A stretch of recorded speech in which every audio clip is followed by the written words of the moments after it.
Assalamualaikum warahmatullahi wabarakatuh. Eh, Kami dari kelompok PPL C SMA Batik 1 akan melakukan podcast untuk melengkapi tugas T4.3 ruang kolaborasi. Bersama dengan kita pada hari ini telah ada guru pamong kami yakni Ibu Eko Tarjatmi, SPD MPD. Langsung saja kami akan bertanya tentang kepada beliau terkait dengan pembelajaran sejarah selama ini. Baik Bu Eko, selamat pagi. Selamat pagi. Ya, sehat Ibu? Alhamdulillah. Sehat, baik. Baiklah Ibu Eko, yang paling penting mungkin yang pertama adalah apa tujuan pembelajaran dari Bu Eko selama ini? Ya, terima kasih. Kita ini serumpun ya dalam arti sama-sama pecinta sejarah. Kalau kita mengungkapkan atau kaitannya dengan tujuan pembelajaran sejarah, kita sebagai guru sejarah harus menempatkan diri sosok guru yang cinta dengan sejarah. Jadi apa itu harus cinta dulu ya. Kalau tidak cinta ya bagaimana apa yang harus kita lakukan, kita sampaikan pada peserta didik. Jadi nomor satu bekalnya adalah cinta dulu. Nah, gini Mas, apa tujuan yang harus kita sampaikan ini dengan pembelajaran sejarah? Kalau pada umumnya namanya tujuan pembelajaran mencerdaskan ya. Nah di sini mencerdaskan sebagai guru dan mendidik, mencerdaskan mentransfer ilmu yang kita sampaikan sejarah, kemudian mendidik, mendewasakan siswa. Karena nilai-nilai yang terkandung di dalam sejarah otomatis kan membuat siswa itu dewasa dan bisa memanfaatkan ilmu sejarah yang kita sampaikan kepada siswa. Sehingga kalau kita semuanya sebagai guru sejarah, ya bagaimana sejarah itu bermanfaat dalam kehidupan peserta didik tersebut. Bagaimana caranya kan teknik-teknik guru cara menyampaikannya nanti, ya kan? Nah, itu. Baik, terima kasih atas jawabannya. Lanjut bertanya Bu, kan dalam pembelajaran pasti ada namanya perubahan dan pendekatan. Bagaimana pendekatan Ibu atau caranya menggugah pemikiran untuk melibatkan semua peserta didik dalam ide-ide besar dan melakukan unjuk kinerja? Oke. Kalau yang namanya pembelajaran sejarah sebenarnya pembelajaran bagi guru itu adalah pembelajaran yang paling sulit. Kalau kita ranah satu persatu, mata pelajaran yang lain kita sampaikan di papan tulis mereka memperhatikan. Bahkan mapel-mapel itu cenderung ke kekinian ya, ilmu yang kekinian. Nah kita ilmu yang kedahulu. Nah ini adalah suatu ilmu yang guru harus punya teknik tersendiri, guru harus punya keterampilan tersendiri. Bagaimana caranya toh suatu pembelajaran, suatu peristiwa yang sudah terjadi kemarin dibawa ke depan kelas. Sehingga ini adalah suatu kegiatan yang bagi orang-orang tertentu sulit untuk menyampaikan ini kepada anak di kalangan siswa. Jadi guru harus punya teknik-teknik tersendiri. Dan bagaimana untuk mengumpulkan ide-ide yang terjadi? Sebenarnya yang namanya sejarah itu mudah diingat karena kita harus mengalami langsung. Dalam hal ini bukan kok mereka mengalami pertempuran, bukan. Nah, ada kan ketika suatu pembelajaran, suatu tugas-tugas yang membawa mereka seakan-akan terlibat. Nah, contoh ya, ada kan suatu inquiry, suatu pertanyaan yang mereka itu berusaha untuk mencari jawabannya. Dan mungkin pertama berbeda-beda pertanyaannya, tetapi nyasar ke pembelajaran yang saat ini guru sampaikan. Ya, bisa wawancara ke mereka yang terlibat langsung atau yang mengalami zaman itu. Misalnya kalau mengalami masa Orde Baru, nah kenapa nggak wawancara dengan para tetua-tetua yang mengalami masa Orde Baru? Nanti mereka akan mengalami ada yang pro, ada yang kontra, tapi mereka istilahnya terlibat langsung. Dari berbagai macam wawancara yang mereka lakukan, mereka punya inisiatif, punya ide-ide. Oh ternyata ada baru begini. Sampaikanlah hasil dari mereka di depan kelas. Nah, mungkin kelompok satu menyampaikan tentang hal politik masa Orde Baru. Kok kelompok yang lainnya menyampaikan masalah ada nyampe Petrus, adanya berbagai hal-hal yang selama ini mungkin mereka belum paham. Nah ini nanti menimbulkan pemikiran mereka berkembang, terlibat langsung walaupun bukan kok mereka harus bagaimana tidak. Atau mungkin mas dengan cara mereka membuat semacam sosial drama, akan melakukan apa yang terjadi. Nah itu juga bisa membahayakan apa yang terjadi ketika salah satu cara, masih banyak lagi cara yang lain, tinggal gurunya bagaimana. Demikian. Untuk selanjutnya Bu Eko, lalu apakah ada untuk membangun pengalaman siswa dalam mempelajari pembelajaran sejarah itu, apakah ada kegiatan-kegiatan di luar kelas yang bisa membangun pengalaman bagi siswa untuk bisa lebih mendalami materi yang disampaikan? Harus, sejarah harus. Ini berkesinambungan dengan pertanyaan sebelumnya ya. Begini, pembelajaran di luar kelas. Tadi kan saya tekankan, anak mudah ingat ketika harus melakukan langsung, ya kan? Nah, Bu, apa materinya itu selalu ada pembelajaran di luar kelas? Ada, diadakan bisa, ya kan? Apalagi materi kelas 12, materi kelas 10, materi kelas 11. Materi kelas 10 bisa kok mas kalau kalian memperdalam yang namanya sejarah lokal. Saat ini pembelajaran di Kota Solo kan? Ya. Nah, Kota Solo adalah situs. Kalau memang masalah materi kelas 10, kenapa tidak mengopi yang namanya Kerajaan Mataram Islam? Itu kita perdalam sehingga cita nasionalismenya terbentuk, bukan mempelajari materi yang ada di buku di daerah Sumatera. Itu bisa kok melalui buku. Tapi kalau yang ada di sini, yuk kita ke Keraton Kasunanan Surakarta, ya kan? Itu kan masalah Islam. Yuk kita ke Mangkunegaran. Selama ini anak-anak selalu jalan-jalan ke sana, berkegiatan ke sana, tapi mereka kadang belum paham apa sih yang ada di dalamnya. Bagaimana yang terjadi antara Mangkunegaran dan Kasunanan? Bedanya apa di antara dua itu? Dan mereka membedakan observasi langsung. Ranahnya ke belakang, oh Mataram Islam ternyata ada di daerah Kartosuro, ada di Kartosuro juga kan? Nah mereka itu terlibat wawancara di situ, terlibat observasi. Buatlah video mas, video yang menunjukkan mereka itu masuk ke dalam penelitian di situ. Dan sebagai bukti mereka mengalami langsung, tidak ambil sekedar dari internet. Anak-anak masuk dalam video. Nah itu untuk membuktikan kalau mereka ya masuk di situ kan ada kan zaman sekarang kan pinter toh, ambil aja internet, ini loh saya habis gaya observasi, dan buktikan saya ini loh saya terlibat. Nah itu masuk dalam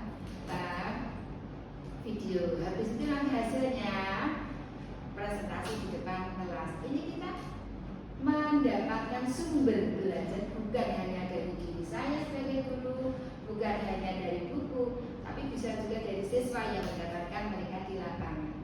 Ini adalah istilahnya memang gali aja apa yang bisa dikerjakan di luar. Samiran juga dekat kan, kelas 10. Kelas 11 katanya dengan masa penjajah ini banyak loh tokoh-tokoh Haji Samanudin, Kebangkitan Nasional ya. Itu kan ada di Kota Solo semuanya. Lawyat itu bisa digali itu Haji Samanudin. Pascal lebih menceritakan saja tentang balai kota yang dulu di bom ketika tahun 98 karena memang kaitannya dengan pemilu yang tidak berhasil itu. Itu dari anak-anak kenapa sampai kejadian seperti itu. Anak-anak menyampaikan apa yang dia ingin eksplorkan. Asik kita nanti malah guru malah dapat pengalaman juga wah anak ternyata seperti itu dan mereka ingat sepanjang hidup. Demikian. Dari saya sendiri, bagaimana mengakomodasi berbagai kebutuhan, perkembangan, gaya belajar pengetahuan sebelumnya dan minat peserta didik dalam artian sambil tetap menjaga arah pembelajaran pada siswa. Oke.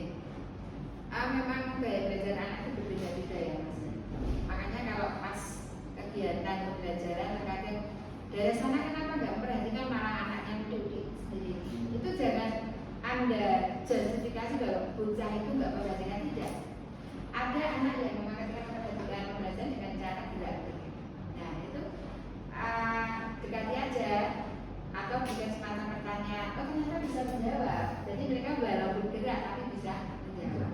Dan bagaimana memang akomodasi demikian itu, guru itu memang harus punya berbagai pengalaman yang kaitannya dengan itu, dan juga harus tahu masing-masing siswa itu berkebutuhan seperti apa. Ya memang bisa belajar dengan cara mendengar, hanya bisa belajar dengan masuk dengan cara melihat atau dengan cara gerak, ya itu kita akomodasi.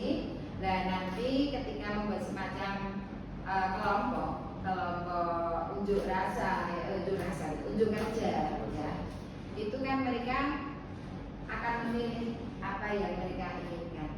Oh ternyata saya suka kok ya namanya presentasi itu bikin semacam komik, silakan aja. Jadi kayak presentasi yang dikumpulkan dulu itu komiknya manis sekali karena mereka suka dulu.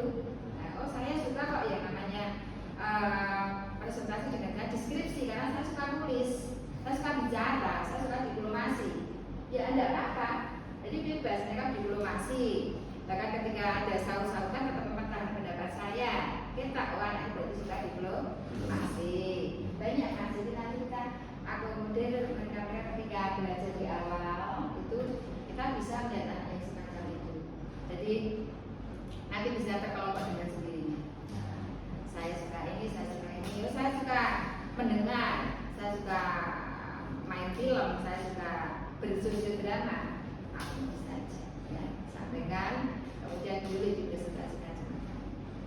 Ya nanti begitu, dan jangan lupa ya, kalau yang namanya sejarah itu pengalaman-pengalaman yang ada saat ini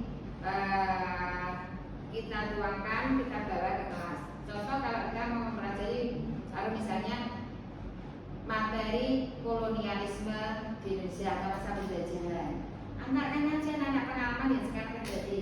Mas, biasa nggak wedangan itu? Oh biasa bu wedangan. Apa? Minum apa biasanya? Minum jahe. Jahe itulah ketika kamu minum jahe, bayangkan gara-gara jahe kamu dijajah oleh Belanda dan bangsa-bangsa lain. Mereka nggak paham kan jahe itu apa? Itu salah satu dari rempah. Celana biasanya wedangan. Dan anak putri biasa nggak masak di dapur? Apa terserah sih mbak ulek itu? Nah, merica bu mau sop kan kita pakai merica, ya pakai bumbu-bumbu. Dan pas mulai bayangkan gara-gara merica inilah kita dijajah oleh Belanda. Lah semacam itu kita bawalah ke sini. Oh ternyata ini kekayaan kita. Nah, selama ini masih kita menjadi akomodasi Indonesia kan ya? Iya. Terima kasih Bu. Ini pertanyaan terakhir dari kami. Bagaimana itu dengan membimbing dan mengarahkan siswa untuk mengevaluasi diri sehingga materi belajar ini termasuk dalam pribadi mereka dan berguna di masa yang akan datang bagi mereka. Jadi sebenarnya sejarah itu membuat kita bijaksana. Jadi kita tahu bagaimana harus menempatkan diri sebagai orang Indonesia, terutama para pemuda Indonesia, bahwa anak-anak itu masa depan itu ada di tangan Anda. Jadi apa yang terjadi saat ini, misalnya ya, bahwa kekuatan kita atau diri kita, SDM kita sebenarnya belum begitu kuat. Cara memperkuat ya itu dengan cara kita betul-betul memahami jati diri bangsa adalah sejarah. Kalau nanti Anda, siswa-siswa saat ini menjadi wakil-wakil bangsa, sebagai presiden, sebagai pemangku jabatan, kalau nggak tahu sejarah, nanti dikirim ke negara lain, ditanya tentang sejarah nggak tahu, orang di sini-sini. Inilah dinamika Indonesia, mulai dari awal perkembangannya sampai dewasa ini melalui proses yang sangat panjang sekali, ya. Jadi sampai posisi Indonesia untuk mendewasakan diri kan bermacam-macam, Mas. Ngalami yang namanya parlementer, ternyata menimbulkan perpecahan, banyaknya partai kan juga perpecahan. Oh ternyata dari banyaknya partai, pengalaman dari tokoh-tokoh yang menginginkan banyak partai itu ternyata hasilnya seperti ini. Ada juga tokoh yang menginginkan partai tunggal, nah ya kan? Nah, kalau partai tunggal seperti apa, kalau banyak partai seperti apa, ayo anak-anak itu dibawa aja, kita jadikan semacam renungan. Oh kalau partai tunggal ternyata aspirasi saya tidak tersalurkan, sehingga nanti mereka bijak. Oh berarti baiknya begini, bisa merenung. Nah kalau tahu sejarah pun, itu mengapa membuat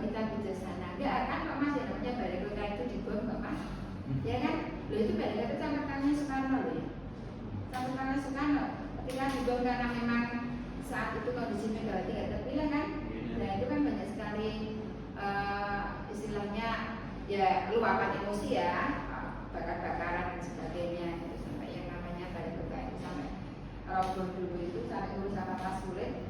Padahal itu lagi anak dari Presiden Soekarno. Lah mereka kayaknya nggak paham sejarah, akhirnya terus pokoknya aku puas ini tak obong dan sebagainya. Lah mereka nggak paham ada campur tangan Soekarno, ada semacam apa Mas Asyik dan lain-lain campur tangan situ, Megawati anak dari Soekarno. Ini mereka terpahamkan sehingga tidak merusak aset-aset yang ada.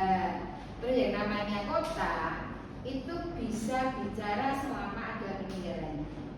Soalnya bisa bicara loh mas, karena masih ada keraton, bisa bicara loh. Di situ juga ada yang namanya orang Barat ada di sini, karena masih ada Pasterberg, ya kan masih berdiri kan?